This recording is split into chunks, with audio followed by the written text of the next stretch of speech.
कर्नाटक के ज़िले तुमाकुरू से खबर है। तिप्तूर शहर में हिंदू कारकुनों पर मुबैना हमले के खिलाफ बंद का ऐलान किया गया, जिसे भरपूर हिमायत हासिल हुई। विश्व हिंदू परिषद और बीजेपी की जानिब से बंद के ऐलान के बाद शहर के बेशतर बाजार बंद रहे, जबकि किसी भी नाखुशगवार वाक़े से निपटने के लिए पुलिस की भारी नफरी तैनात की गई। हुक्काम के मुताबिक सिक्योरिटी के सख्त इंतजाम किए गए थे और हसास इलाकों में इजाफी पुलिस एहलकारों को तैनात किया गया।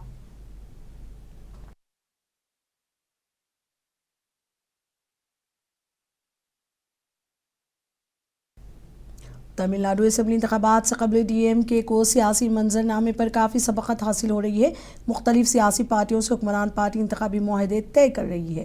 ताज़ा तौर पर डीएमके क़यादत वाले इत्तेहाद में सीटों की तकसीम का एक और मुआहदा तय पाया है। वीसीके को इत्तेहाद के तहत 8 असेंबली हल्के दिए गए हैं। चेन्नई में डीएमके सदर एमके स्टालिन और वीसीके रहनुमा थोल थिरुमावलोन के दरमियान पार्टी हेडक्वार्टर में मुआहदे तय पाया। मुआहदे के मुताबिक वीसीके 6 रिजर्व सीटों और 2 जनरल सीटों पर इंतखाबात लड़ेगी।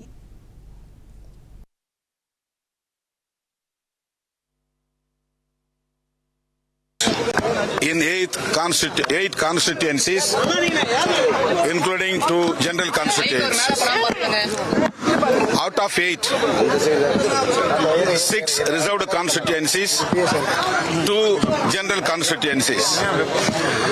Further, we requested the Chief of DMK, an Honorable Chief Minister of Tamil Nadu, that we need one Rajya Sabha seat in forthcoming 2028 elections. Rajya Sabha. He told us that it is very genuine requisition. We will consider, but not now. So we agreed with these 8 constituencies and signed the agreement. What happened? Why was this consensus on 3 seats in Puducherry? You decided to go solo in Puducherry on 3 seats, sir? DMK Congress Alliance in Puducherry allotted 1 seat for VCK. It is Odavarakkarai constituency. But Congress candidates in many constituencies filed their nominations, including Odavarakkarai. They are trying to contest in the same Odavarakkarai also. They are not ready to withdraw. We heard about it. So that we decided we will go alone in the 3 constituencies, namely Odavarakkarai, Usudu and Etapa. Tamil Nadu के डिंडिगल में DMK youth wing के अहदेदारों का इजलास मुनक़िद हुआ, जिसमें नायब वज़ीर आला उदयनिधि स्टालिन ने कारकुनों को हिदायत दी कि वो इंतखाबात की तैयारी में सरगर्म रहे। इजलास में डिंडिगल और थीनी अजला से ताल्लुक़ रखने वाले यूथ विंग के मुंतज़मीन और माउन मुंतज़मीन ने शिरकत की। इस मौके पर उदयनिधि स्टालिन ने कहा कि रियासत भर के लाखों नौजवान कारकुन घर घर जाकर हुकूमत की कारकर्दगी को अवाम तक पहुँचाएँ। उन्होंने कहा कि आने वाले असेंबली इंतखाबात में कारकुनों को मुत्तहद होकर काम करना होगा, ताकि वज़ीर आला एमके स्टालिन की क़यादत में दोबारा हुकूमत कायम की जा सके।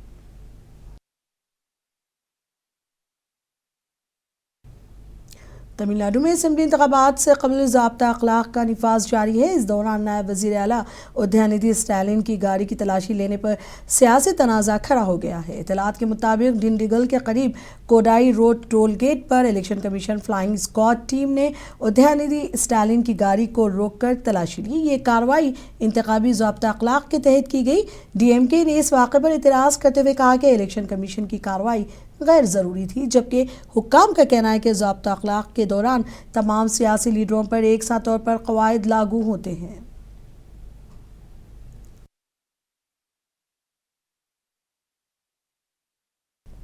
हैदराबाद शहर में सीएनजी और पेट्रोल की किल्लत के बायस अवाम को शदीद मुश्किलात का सामना करना पड़ रहा है। इत्तलात के मुताबिक शहर के कई इलाकों में सीएनजी की शदीद कमी पैदा हो गई है, जिसके बायस ऑटो रिक्शा और कैब ड्राइवरों को तवील कतारों में खड़ा होना पड़ रहा है। इसी दौरान उप्पल, मल्लापुर, गटकेसर और अत्तापुर समेत कई इलाकों के पेट्रोल पंपों पर पेट्रोल खत्म होने के बाद बोर्ड लगा दिए गए हैं, जिससे गाड़ी चलाने वालों को शदीद परेशानी का सामना है। मुसाफिरों का कहना है कि ईंधन की किल्लत के बाइस रोजमर्रा सफर मुतासिर हो रहा है, जबकि हुक्काम की जानिब से सूरत हाल पर काबू पाने की कोशिशें जारी है।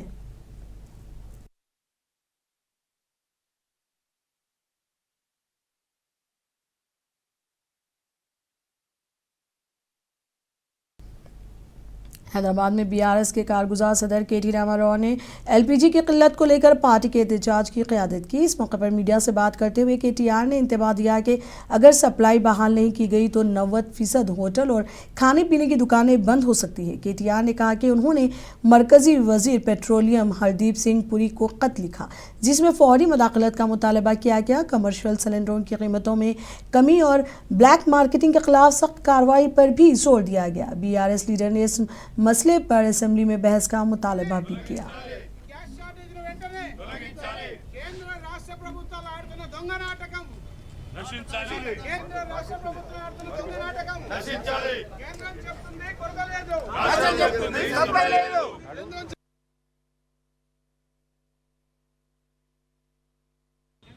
దాదాపుగా చాలా పెద్ద ఎత్తున సిలిండర్లు తీసుకున్నారు. అట్లాగే మన రాష్ట్రంలో కూడా కాంగ్రెస్ ప్రభుత్వం మరి మేము 500 రూపాయలకే సిలిండర్ ఇస్తామని చెప్పి నమ్మబలికి ఇవాళ వారు కూడా ఎన్నికల మేనిఫెస్టోలో ఇచ్చిన మాట నమ్మి కూడా లేని వాళ్ళు కూడా తీసుకునే పరిస్థితి.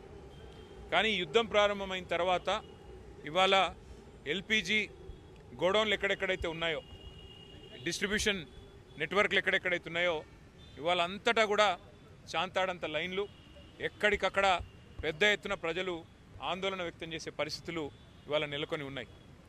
ఒకవైపు కేంద్ర ప్రభుత్వమేమో పార్లమెంట్లో అడిగినా, పార్లమెంట్లో మాట్లాడినా, బయట మాట్లాడినా ఏ కొరత లేదు, మేము చూసుకుంటున్నాము, మేము మేనేజ్ చేస్తాము అని వారు చెప్తా ఉన్నారు, నమ్మబలుకుతా ఉన్నారు. కేంద్ర పెట్రోలియం శాఖ మంత్రి మాట్లాడినా, ప్రధానమంత్రి మాట్లాడినా ఏమీ లేదు, అంతా బాగానే ఉంది అని విశ్వాసాన్ని కల్పించే విధంగా వారు మాట్లాడుతున్నారు. కానీ క్షేత్రస్థాయిలో పరిస్థితులు అట్లా లేవు. ఇవాళ ఏ గోడౌన్ కాడికి పోయినా భారీ క్యూ లైన్లు, భారీగా ప్రజలు ఆందోళనలో ఉన్నారు. రాష్ట్ర ప్రభుత్వమేమో కేంద్రం సహకరించట్లేదు, సప్లై లేదు, ఇబ్బంది ఉంది, కేంద్రం ఏమీ చేయలేకపోతే మేమేం చేస్తాము, పెట్రోలియం శాఖ మరి కేంద్ర ప్రభుత్వ ఆధీనంలో ఉంటుందని చెప్పి రాష్ట్ర ప్రభుత్వం తప్పించుకునే ప్రయత్నం చేస్తూ ఉంది. మాకున్న విశ్వసనీయమైన సమాచారం ఏంది అంటే కేంద్ర ప్రభుత్వం కూడా ఈ 4-5 రాష్ట్రాల్లో ఏవైతే ఎన్నికలు ఉన్నాయో అప్పటిదాకా ఆగి మే 4 తర్వాత మరి సిలిండరు సైజును కూడా తగ్గించే ప్రయత్నం చేస్తూ ఉన్నారు అనేది మాకున్న విశ్వసనీయమైన సమాచారం. 12 కిలోలు కాకుండా 10 కిలోలు ఏదో చేయాలి అని ఒక ఆలోచన చేస్తూ ఉన్నారు. లేదు, నిజంగానే సప్లై లేదు, ఇబ్బంది అవుతుందని చెప్పి చెప్తా ఉన్నారు. కానీ నిజానికి ప్రజలకు వాస్తవాలు తెలియనీయకుండా, ప్రజలకు వాస్తవాలు చెప్పకుండా మభ్యపెట్టి, ఇబ్బంది పెట్టి సామాన్య మధ్యతరగతి ప్రజలను రెండు ప్రభుత్వాలు కలిపి గోసబుచ్చుకుంటా ఉన్నాయి. అటు కేంద్రము, ఇటు రాష్ట్రము ఇద్దరు కూడా ఈ విషయంలో స్పష్టమైన సమాధానం చెప్పాలి, ప్రజల్లో విశ్వాసం నింపాలి, ప్రజల్లో ఒక భరోసా నింపి ఏ రకమైన ఇబ్బంది కాకుండా అవసరమైతే మరి వారికి ఉండే దౌత్య వ్యవహారాల శాఖ ద్వారా మరి అవసరమైతే ఇతర దేశాలతో మాట్లాడి, ఇరాన్లో ఇబ్బంది ఉంటే మరో చోట మాట్లాడి తెప్పించాలని మేము డిమాండ్ చేస్తూ ఉన్నాం. आलमी यौम तिब्बत के मौके पर विजयवाड़ा में आगाही रैली का इनेकाद किया गया। अवाम में बेदारी पैदा करने के लिए एहतमाम किया गया। District medical and health officer और टीबी डिपार्टमेंट आंध्र प्रदेश के ज्वाइंट डायरेक्टर की क़यादत में रैली निकाली गई। बताया गया कि इसका मकसद टीबी के खात्मे के लिए लोगों को इलाज के बारे में मालूमात फराहम करना था। एहतियाती तदाबीर के बारे में भी इस दौरान जानकारी दी गई। रैली में डीएमएच और डॉक्टर सुहासनी, टीबी महकमे के joint director doctor Ramesh, Indian medical association के अरकान और पल्मोनोलॉजी एसोसिएशन आंध्र प्रदेश के नुमाइंदों ने शिरकत की। माहिरीन ने इस मौके पर कहा कि बर वक्त तशख़ीस और मुकम्मल इलाज के ज़रिए टीबी को ख़त्म किया जा सकता है।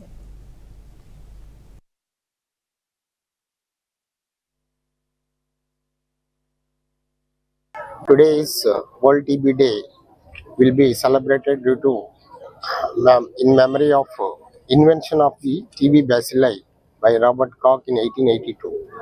So in this World TB Day, lot of awareness creation activities will be going to be taken all over the Andhra Pradesh and in the entire country also. Today we are going to launch TB Mukt Bharat Abhiyan, a new program in which we want to target the vulnerable population, particularly the persons having more than 60 years of age and having diabetes and malnutrition. In such case, Bidar शहर के एक मशहूर medical college में final year MBBS के एक तालिब इल्म ने खुदकुशी कर ली। उसने अपने हॉस्टल रूम में पंखे से लटक कर अपनी जान ले ली।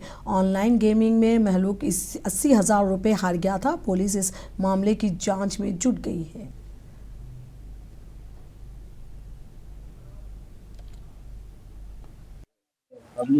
BRIMS college medical student Aniskar Chauhan 21 ವರ್ಷ ಸೂಸೈಡ್ ಮಾಡ್ಕೊಂಡಿದ್ದಾರೆ ಅಂತ ಮಾಹಿತಿ ಬರ್ತಿದೆ. ಬಂದು ನೋಡಿದ್ದಾಗ ಅವರು ಹ್ಯಾಂಗಿಂಗ್ ಮಾಡ್ಕೊಂಡಿರೋದು ಕಂಡು ಬಂದಿದೆ. BRIMS doctors, forensic doctors plus ನಮ್ಮ ಸೌಕೋ ಟೀಮ್ ಕೂಡ ಈ ಎಲ್ಲ ಕ್ರೈಮ್ ಸ್ಪಾಟ್ ಅನ್ನ ಪರಿಶೀಲನೆ ಮಾಡಿ ಸೂಸೈಡ್ ಅಂತ। अनंतपुर के MLA डी प्रसाद ने शहर में 1.5 करोड़ रुपए के तरक्याती कामों का संग बुनियाद रखा। इस मौके पर खिताब करते हुए MLA ने तनकीद की कि YSRCP के साबिका दौरे हुकूमत में एक भी तरक्याती काम नहीं हुआ। उन्होंने कहा कि सड़कों और नुकासियाब के मसाइल हर तरफ नजर आ रहे थे। MLA ने कहा कि हमारे इख्तिदार में आने के बाद हर डिवीजन में तरक्याती काम नज़र आ रहे हैं। उन्होंने कहा कि डंपिंग यार्ड का मसला जो अरसे दराज से ज़ेर इल्तिवा था उसको हल किया जा रहा है। उन्होंने कहा कि वहाँ वेस्ट टू एनर्जी प्लांट लाया जा रहा है। उन्होंने कहा कि शहर में कहीं भी कचरा नज़र नहीं आएगा।